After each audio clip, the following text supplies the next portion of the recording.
Hello everybody and welcome to this week's video. In today's video I'm going to be reading some fantasy books, or more specifically some romantasy books.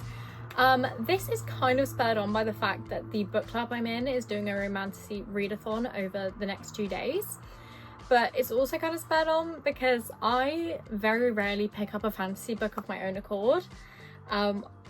It's gonna be a case of someone's gonna recommend it to me and I'm gonna pick it up because they've recommended it. It's not a case of I'm gonna see it and go, yeah, I want to read that. And unfortunately, most of my fantasy TBR, which is these two shelves and then a bit of like over here, it's just got to the point where I'm not interested in any of them. So hopefully this can spur me on. This can make me fall back in love with reading fantasy books, because I've got quite the TBR and I need to get through it. It's not fair to have these books sat around waiting for me. So the books that are up for contention are Blood and Steel by Helen Shearer. I don't know if I'm saying that right. I think I am though. Which is book 1 of the Legends of Thesmar, and then equally the rest of this series. If I like this, I'm gonna bash it out straight away. That's the plan. And I have started this one. It's actually like 6 p.m. on Saturday now, so I've spent the day reading as much as I can, and I've got exactly 50% through this book on my Kindle, and I'm enjoying it. It's good. There's definitely some cringy moments in here, and it's a little bit like clunky writing, but I'm assuming that's because it's book 1 in a series and she really needs to hammer home the point of the whole series. So hopefully once I finish this, the rest of the series will be smooth sailing from here. Then I've got an audiobook option, which is primarily because I want to do some gaming and do a puzzle tonight. So, and I know this is free on Audible, which is The Bridge Kingdom by Daniel L. Jensen. I actually own this book, and is it The Traitor Queen, the next book in the series? Yes, it is. And again, I've had no desire to pick this up. I bought this because, is it Madison Kate? She read this and she loved it. And then I bought it and then I just didn't read it. So now I'm going to read it. That's the plan. I'm almost done with the audiobook I'm listening to at the moment actually, which is Tom Lake. So it can't be in this video because that is very much not a fantasy. But yes, I have an hour left of that. I'm going to listen to that and then dive straight into this one. Then I've got one that I don't think I'm going to like. I've read the synopsis. It doesn't intrigue me. I'm not sure why I bought this. But it is The Irresistible Urge to Fall for Your Enemy by Bridget Knightley. I don't know about this book. I can't remember the synopsis, but I know there's something in it that just didn't sit right with me, but I can't remember what. So we're gonna give it a go. I've got the fucking Waterstones edition as well, which is really pretty. Like, I love the cover, but I'm not convinced I'm gonna love the book. So, and as we know, I'm a DNF fan on this on this channel. Oh my goodness, I'm sleep deprived, guys. Don't judge. But yeah, I'm not afraid to DNF a book if I'm not enjoying it, so we'll see about that one. And then the final option, although I do want to read Bury Our Bones in the Midnight Soil by V.E. Schwab, but that's a big book. She's big, and I don't think I can get to her in this video. But if I can, that's another book up for contention. But the final book I've got is Hemlock and Silver by T. Kingfisher. I loved Paladin's Grace when I read it, so I'm hoping that that just goes for all of T. Kingfisher's books. And again, I have a gorgeous Waterstones edition of this, and I don't really want to DNF it because I want to keep this one. It's so pretty. And again, I don't really know much about this. This one is actually a recent recommendation. Ellen Catherine read this and loved it, so I bought it. She's kind of like Regina George to me, you know, like she's a person that if she reads it and likes it, I'm buying that book. You can't stop me, it's gonna happen. So hopefully I love this one as well. But those are the 4 books that I'm planning to read in this video, and as I said, I'm already halfway through Blood and Steel, so I'm gonna finish that book and I will let you know my thoughts when I do. So it's been actually a couple of days. I think I started filming this Saturday and it's now Wednesday. And I've done a bit of reading. I've started the audiobook of The Bridge Kingdom, and I thought I was way further in because the chapters are like, obviously when they're being spoken out loud, a bit longer than you would anticipate them being. So I am on chapter 5, which is page 29. But I'm about to go on a pretty long walk because I need to walk up to an InPost locker to send some stuff from Vinted. So I have to go and do that, which I'll be audiobooking this the whole way because I'm really enjoying it so far. The fucking opening chapter blew my mind. I see why everyone loves this, and I am gonna be that person. I fucking hate this cover. I just think the art style, it looks like did anyone used to play with Haramika dolls? That's what she looks like. She looks like the Haramika doll I had as a kid. You know, the ones where you like wrap fabric around and poke it in the back? That's what this looks like, and I hate it. It's really freaky. So I'm probably gonna sell the copies I have at the moment and buy the new covers because they're just so pretty. They're so much nicer than these ones. So financially that's going to be a drain, but equally I might ask for them for Christmas because my mum and I have been already stocking up my Christmas pile. Like, I think she's already bought 2 of my Christmas presents and we are in August, so I might ask for them for Christmas. And I order my own books on Waterstones for Christmas, so I get the points. So that might have to be what I do because these are great and they're on Audible for free, so I don't need the physical copies right now. So I think that's going to be the plan. I've just noticed it started raining now that I've said I'm going on a walk, so that's annoying. But this is going very well so far. I'm really enjoying it. The premise, for those who don't know, so we've got, I think, a few kingdoms, but this one focuses on, am I going to know the names off the top of my head? I don't think I am. But we're focusing on these 2 kingdoms, basically. And for, I think, 10 months out of the year, you can like get to each kingdom through a bridge. That's the only way you can get to and from the kingdom. And Lara, our main girlie, is one of, I think it was like 12 heirs to like her kingdom, or like the daughters of the king. And he has chosen one of them to go and infiltrate this other kingdom and marry into the royal family, marry King Aaron? I don't know how we're saying it. I think it should be said Aaron, but could be wrong. To like basically ruin their kingdom and take it over. And she wants to be a warrior. She doesn't really want to be like a sit still, look pretty queen. So that's what I know so far. There's a really big thing that happens literally in the first chapter, and I'm not going to say it because I didn't know it happened and I thought it was so baffling. So I'm gonna let you explore that for yourself, but I'm really enjoying this. I'm sensing it could be a 4 or above stars.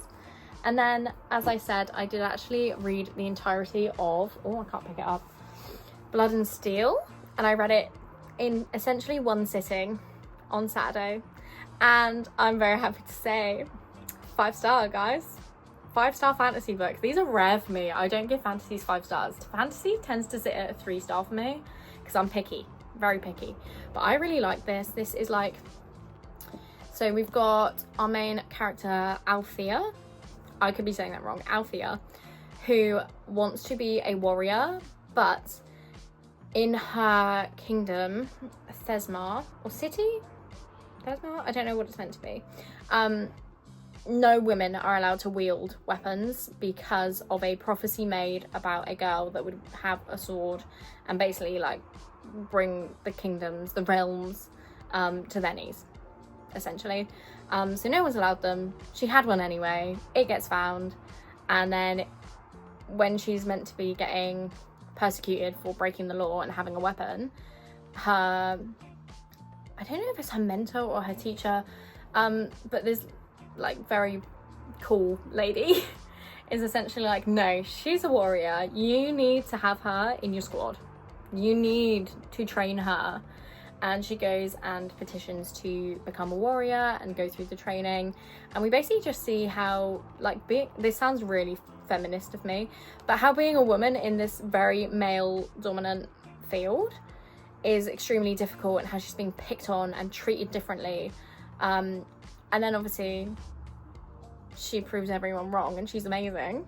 So we have that. There's a romance going on with one of the war swords, which is like the highest tier of fighter. There's only 3 of them, which is why they're recruiting more people.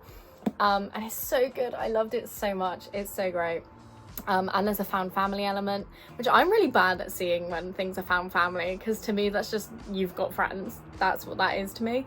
But this is really great. We've got a sisterly relationship between her and her sister Ren, who's an alchemist.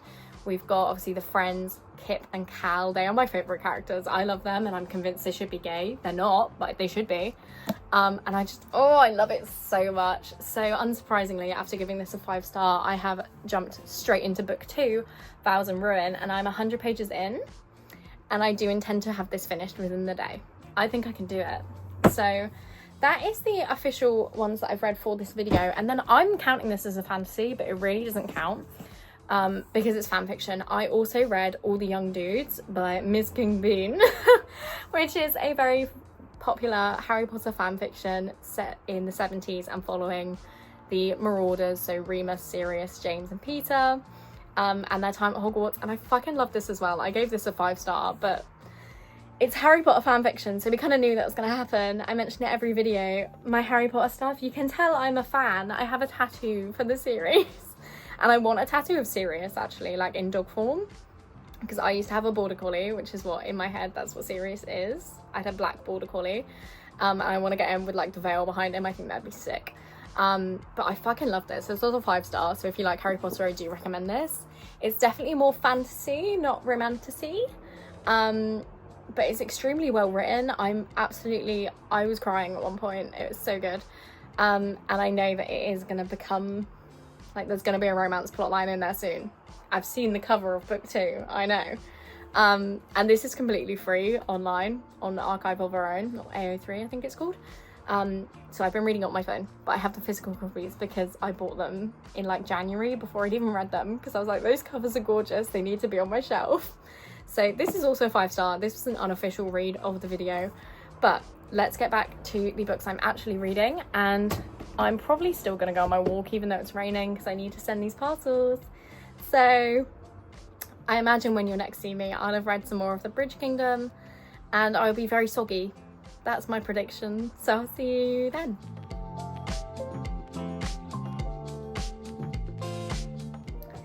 So updates, you can kind of see one of the updates that's going to be happening.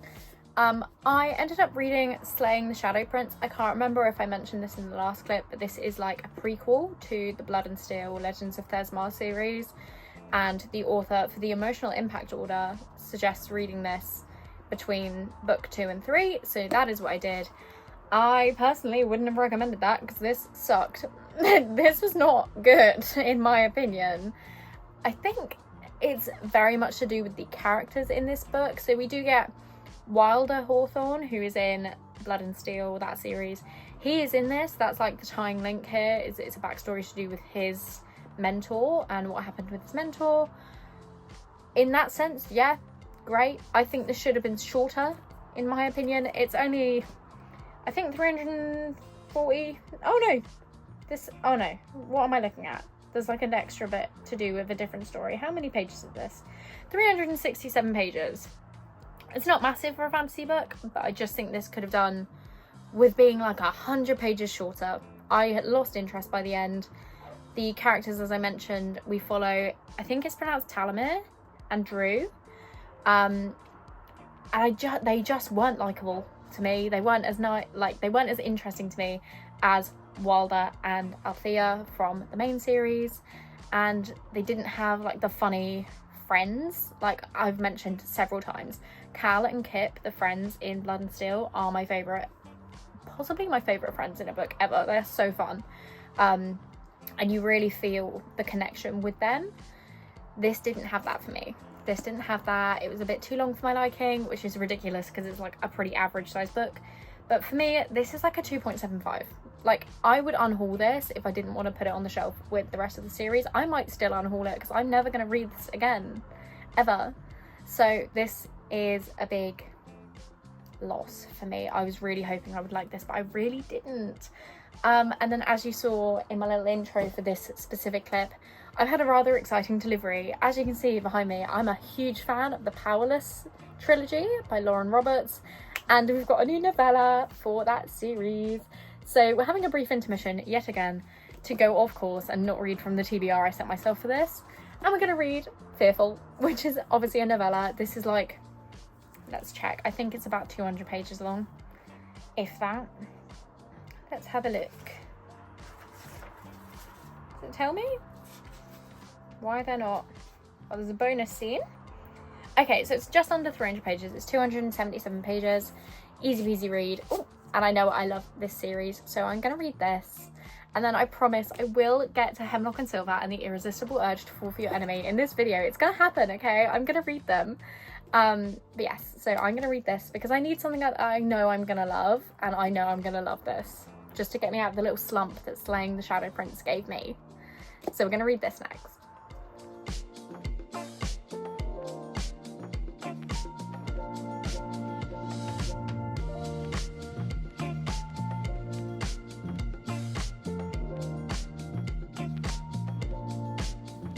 So, a bit of a disappointing update to be giving, but I finished Fearful by Lauren Roberts and I didn't love it.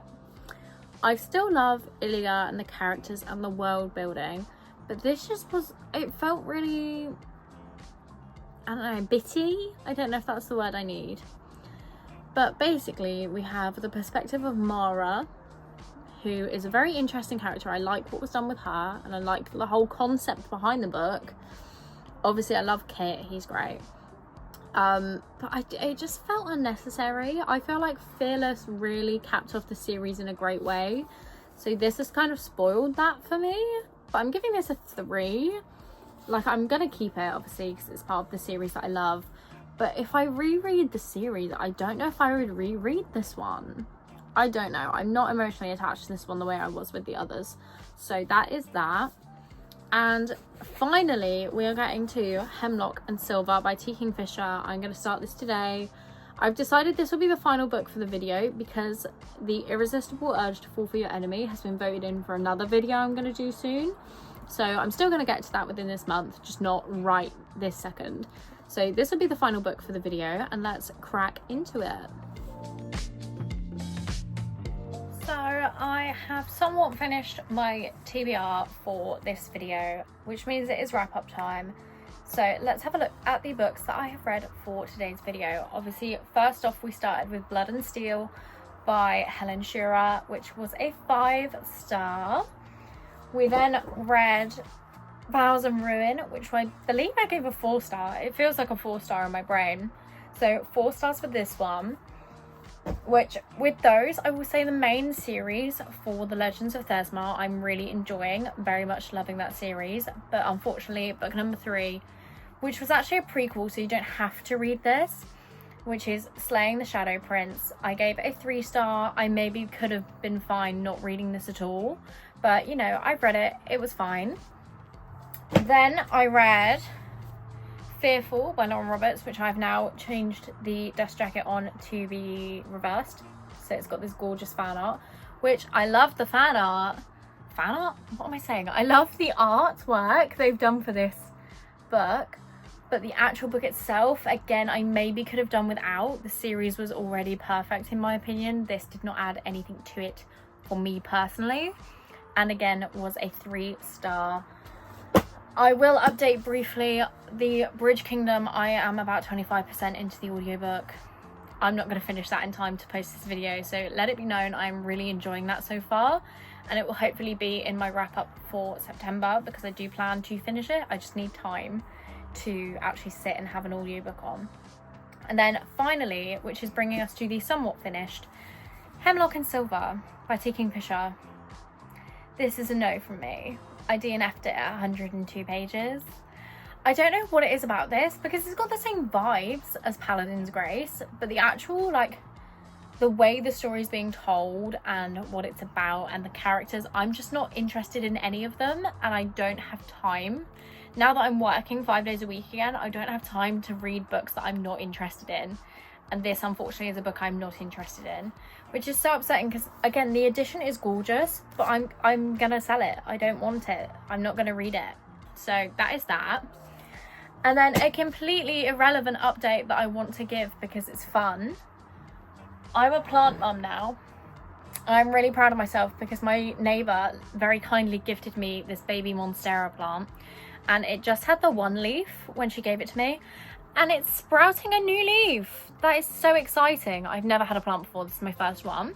So I'm very excited about this little cutie, which does not live on the shelf, but it lives right where I've got you guys to film this video, so it will go back over here when I finish filming. And then I bought myself 3 little baby plants, so I'm going to show them as well. So I've got, I don't know what any of them are called, but I've got this really cute one. I have to be careful as well because the plant pot has water in, but with the pink leaves, that's so cute. And then I've got this little guy with the little hangy bits, which again, I don't know what it's actually called, but again, it's got little pink leaves. That's so cute. And then my final plant update to give, I also have this little guy, which is really cute. So there's all my new plants. Be excited for me. Yeah, that is it for this video. That was a really random thing to end on, but I've been filming this for 3 weeks and I'm done with fantasy now. I need a break, I need some romance.